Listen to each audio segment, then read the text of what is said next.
Shalom y bendiciones. Gracias por estar en este espacio. Recordemos que habíamos venido estudiando el libro de Jueces, del cual hemos hecho ya un primer y un segundo estudio. Por lo que hoy vamos a continuar con la tercera parte de este estudio del libro de Jueces, concretamente con los capítulos finales del 17 al 21. Pero antes es importante recordar brevemente el recorrido que ha hecho el pueblo de Israel hasta este punto. Y es que desde el comienzo de la conquista de la tierra prometida vemos un problema que persiste. Este problema es que el pueblo de Israel no obedece completamente a Dios. No expulsan a todas las naciones y poco a poco comienzan a convivir con ellas, adoptando sus costumbres y prácticas idolátricas. A partir de ahí se establece un ciclo que se repite constantemente. El pueblo peca y se aparta de Dios. Dios permite que sean oprimidos por sus enemigos y el pueblo clama por ayuda. Y entonces Dios levanta un juez para liberarlos. Pero cuando hay paz, vuelven a caer en el mismo pecado.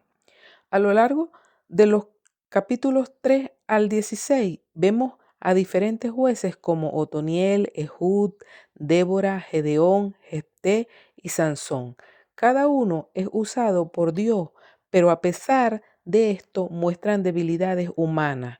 Esto nos enseña que aunque Dios trae liberación por medio de ellos, y estos líderes no son la solución definitiva. De hecho, el problema va empeorando con el tiempo. La idolatría aumenta, el liderazgo se debilita y la condición espiritual del pueblo se deteriora progresivamente. Ya no se trata solo de pecados individuales, sino de una corrupción cada vez más profunda en toda la nación. Sansón, el último gran juez que vemos en esta sesión, refleja muy bien esta realidad. Un hombre con un llamado fuerte, pero con un carácter débil. Su vida muestra que poseer dones dados por Dios no es suficiente si no se acompañan con obediencia. Y así llegamos a un punto crítico en la historia de Israel. El libro nos deja claro que en esos días no había rey en Israel y cada uno hacía lo que bien le parecía. Esto no es solo una descripción histórica, sino un diagnóstico espiritual. El pueblo vivía sin dirección, sin autoridad divina y sin fidelidad a la instrucción de Dios. Ahora sí, vamos a entrar a hablar de los capítulos 17 al 21. En estos, en estos capítulos se presentan se presenta un panorama de caos moral y espiritual en el pueblo de Israel. Y continúa repitiéndose la frase, en aquellos días no había rey en Israel, cada uno hacía lo que bien le parecía. El contexto en que se desarrollan estos acontecimientos se corresponde con el periodo entre la conquista de Canaán, liderada por Josué, y el establecimiento de la monarquía con Saúl. Israel vivía sin un gobierno central fuerte. Existía una crisis espiritual profunda sin liderazgo fiel a Dios.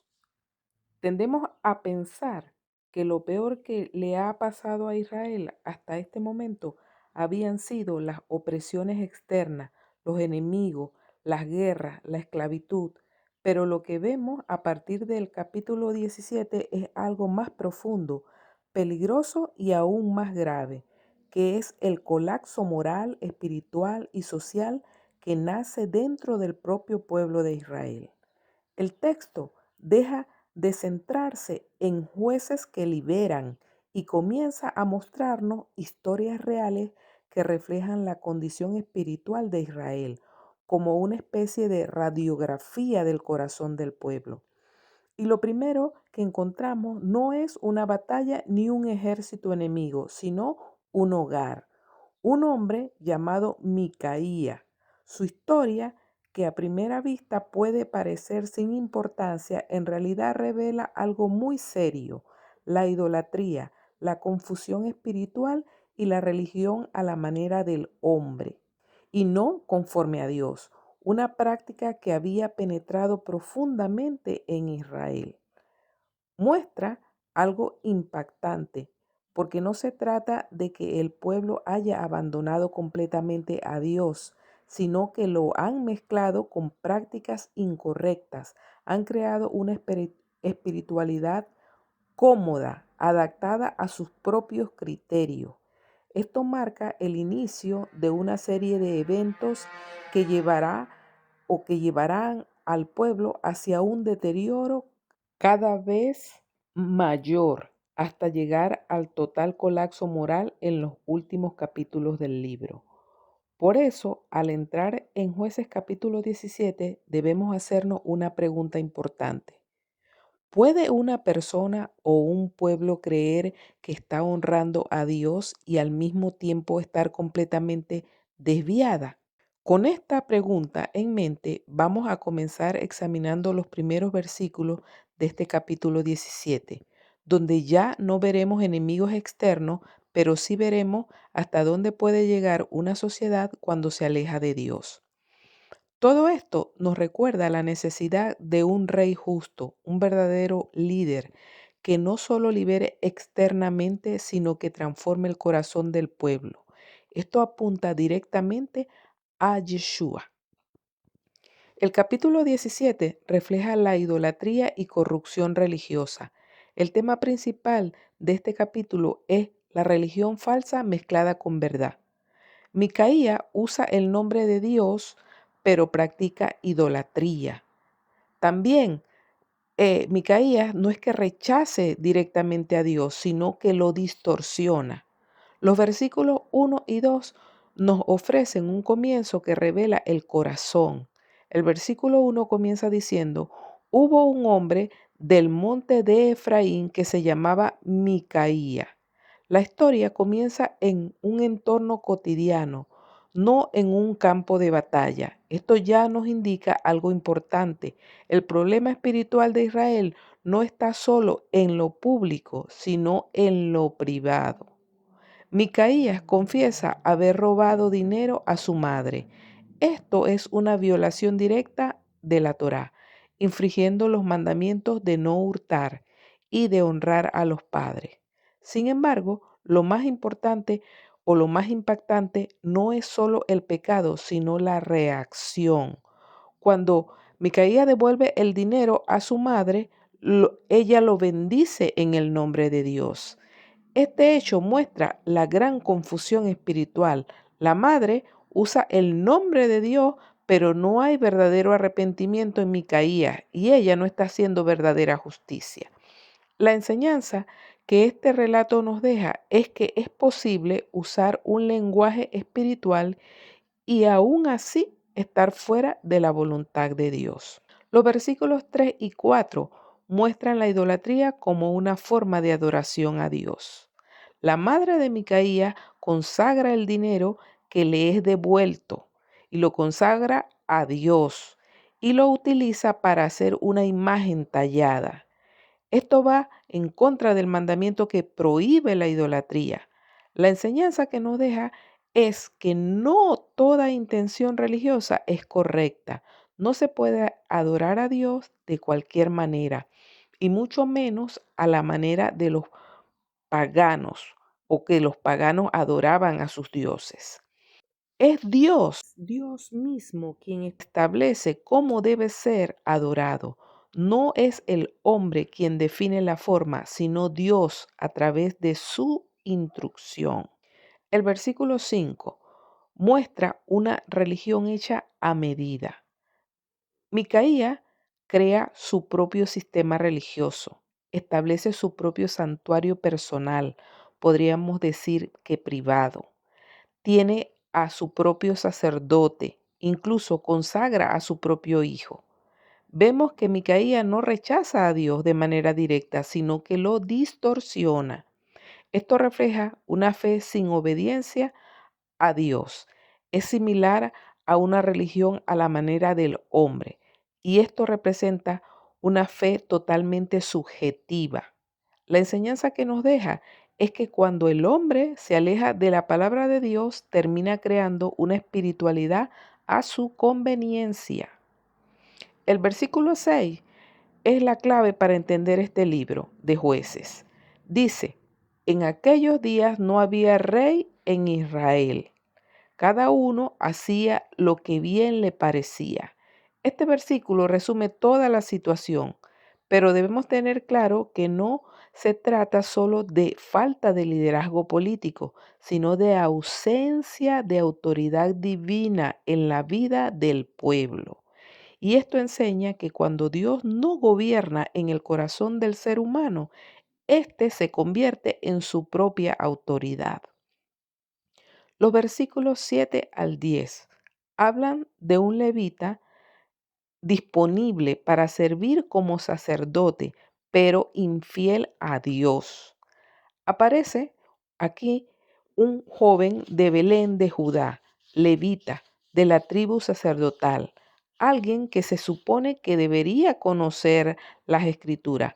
Sin embargo, está buscando dónde establecerse, no por llamado de Dios, sino por oportunidad. Micaía le ofrece salario, ropa y sustento, y el levita acepta ser su sacerdote por dinero y por conveniencia. La enseñanza que esto nos deja es que el ministerio no puede basarse en conveniencia personal. El liderazgo espiritual debe estar alineado con Dios, no con intereses humanos personales. Ahora, los versículos 11 y 12 hablan de una apariencia de legitimidad. Aquí Micaías ahora tiene un levita como sacerdote, lo que le da una apariencia correcta, legítima a su sistema religioso, pero sin embargo sigue siendo un sistema falso y corrupto. La enseñanza es que algo puede parecer correcto externamente, pero estar completamente fuera del orden de Dios. El versículo 13 señala una falsa seguridad espiritual.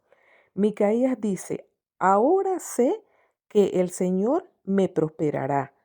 Él cree equivocadamente que porque tiene como sacerdote asalariado a un levita, Dios está con él. La enseñanza final de este capítulo es que no todo lo que parece espiritual viene de Dios. No todo lo que usa el nombre de Dios le pertenece a Él. Y la obediencia es más importante que la apariencia religiosa. En conclusión, el capítulo 17 del libro de Jueces no trata solo de idolatría, sino de algo más profundo, una fe distorsionada, una adoración diseñada por el hombre, un liderazgo corrupto y una falsa sensación de aprobación divina.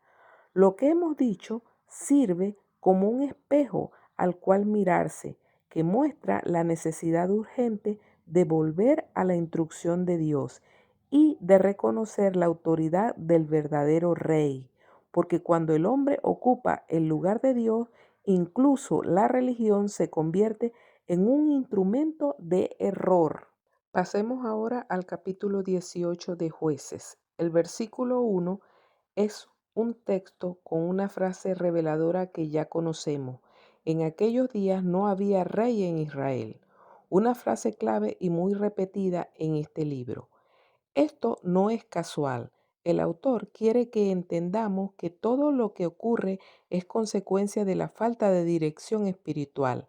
Aquí vemos que la tribu de Dan aún no ha tomado completamente su herencia, es decir, su territorio, y en lugar de buscar la dirección de Dios y confiar para obtenerlo, busca su propia solución. La enseñanza aquí es que cuando no confiamos en la dirección de Dios, buscamos atajos que luego traen conflictos. Los versículos 2 al 6 evidencian una espiritualidad utilitaria. Los danitas envían espías para buscar territorio en el cual establecerse. En el camino encuentran en la casa de Micaía al levita. Le piden al levita que consulte a Dios por ellos. Aquí ocurre algo importante. Están consultando a Dios, sí, pero a través de un sistema corrupto. El levita les responde favorablemente, pero el problema es que buscan dirección divina sin corregir su condición espiritual. La enseñanza es que no basta consultar a Dios si no hay una corrección de la conducta y tampoco hay obediencia. Los versículos 7 al 10 hablan de una oportunidad sin resistencia, ya que los espías encuentran una ciudad, esta ciudad es Lais, una ciudad tranquila, confiada y sin defensa. Deciden atacarla. Esto muestra cómo toman decisiones basadas en conveniencia y no en la dirección divina. Los versículos 11 al 13 muestran la preparación para la conquista. Se movilizan 600 hombres armados y hasta aquí parece una acción normal, pero el enfoque del texto pronto revela algo más profundo, pues no solo buscan un territorio donde establecerse, puesto que aquí también consolidarán la idolatría. En los versículos 14 al 20 se habla de un robo religioso.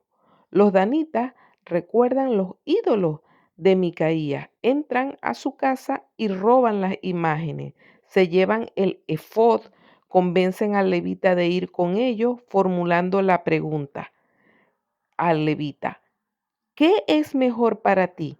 ¿Que seas sacerdote para la casa de un solo hombre o que seas sacerdote de una familia y de una tribu de Israel? El levita acepta ir con la tribu de Dan y abandona a Micaía. La enseñanza es que el liderazgo espiritual sin convicción se mueve por ambición. Un verdadero siervo de Dios no negocia su llamado por una posición o por influencia.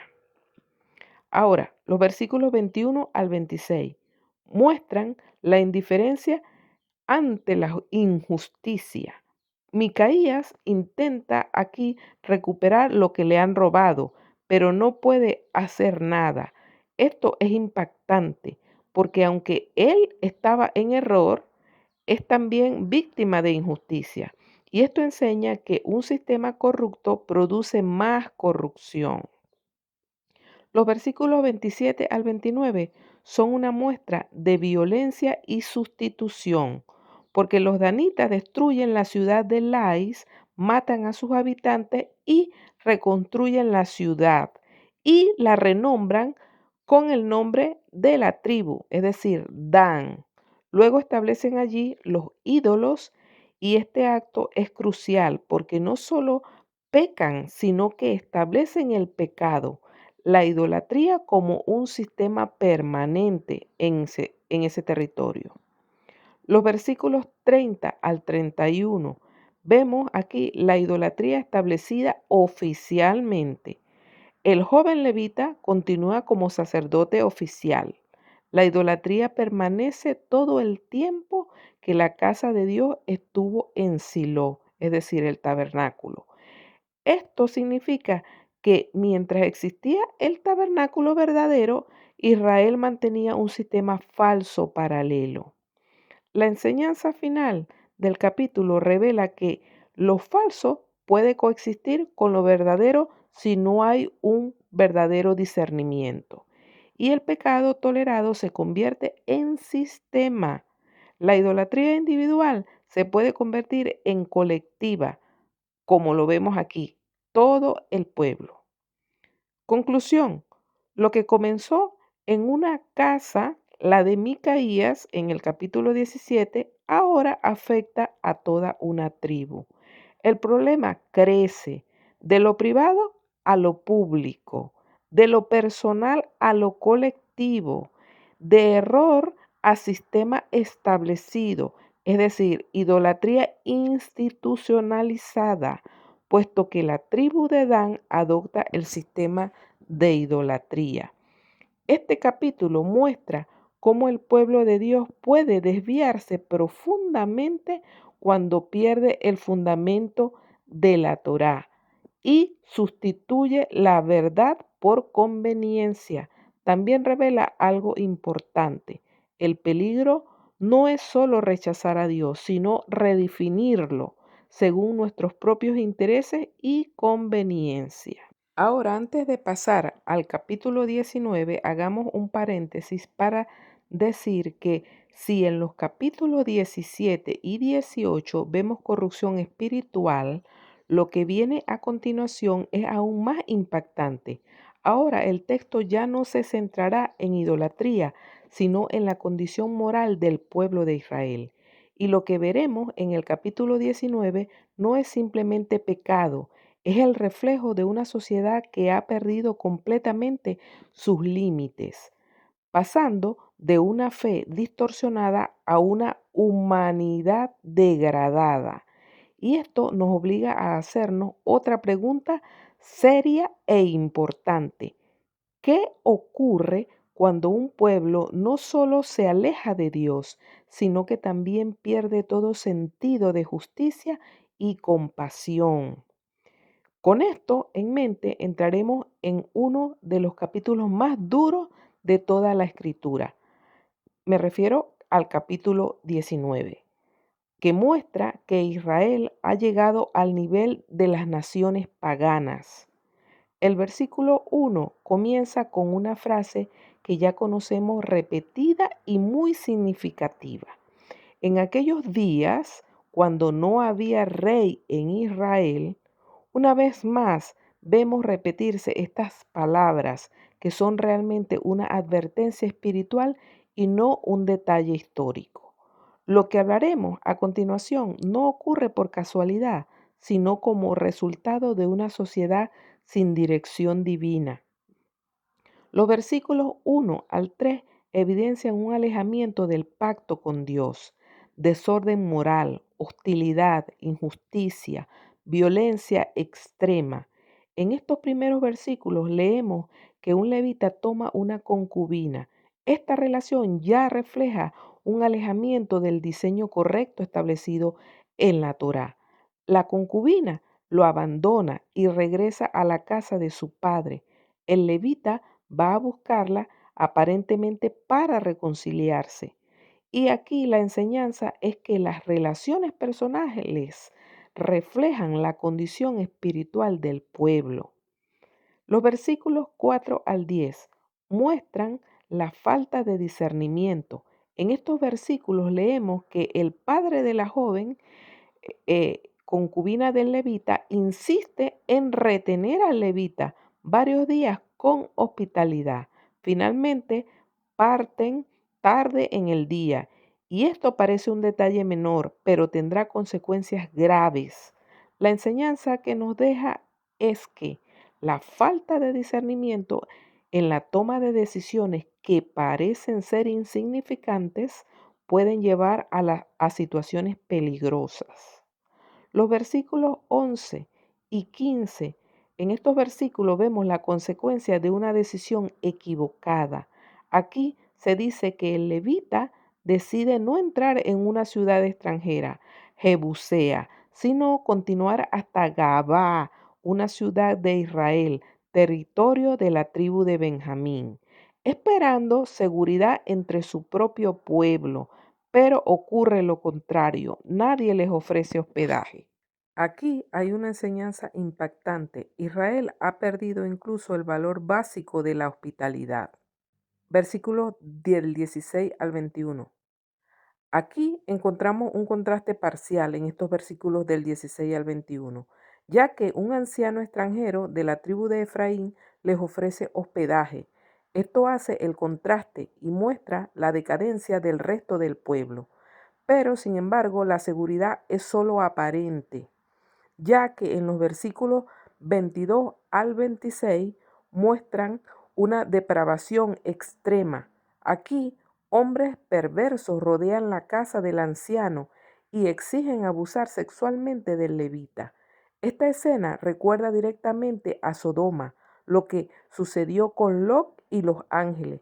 Podemos leerlo en Génesis capítulo 19.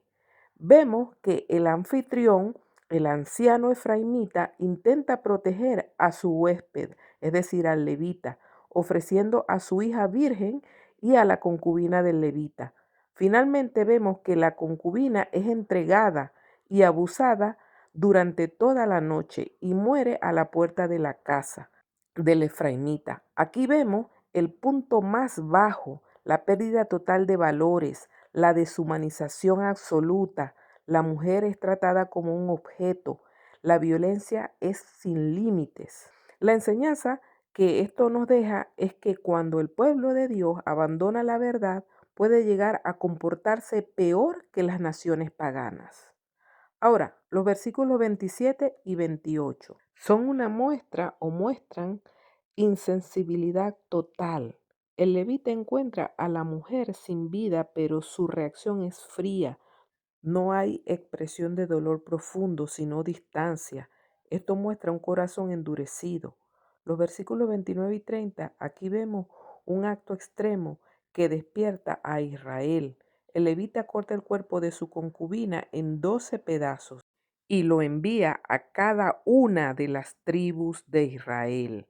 El impacto es inmediato. Todo Israel reconoce que algo terrible ha ocurrido.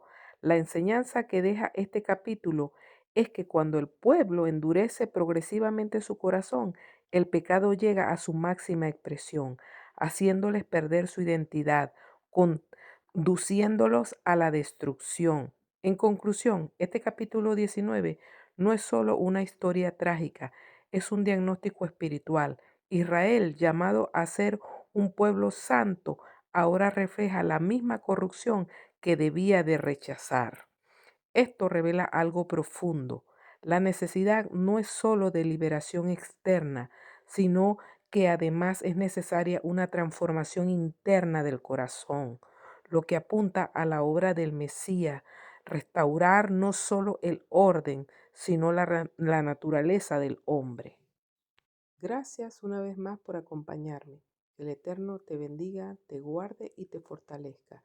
Shalom y hasta el próximo mensaje, donde estaremos hablando de la cuarta parte del libro de Jueces, concretamente de los dos últimos capítulos, el 20 y el 21.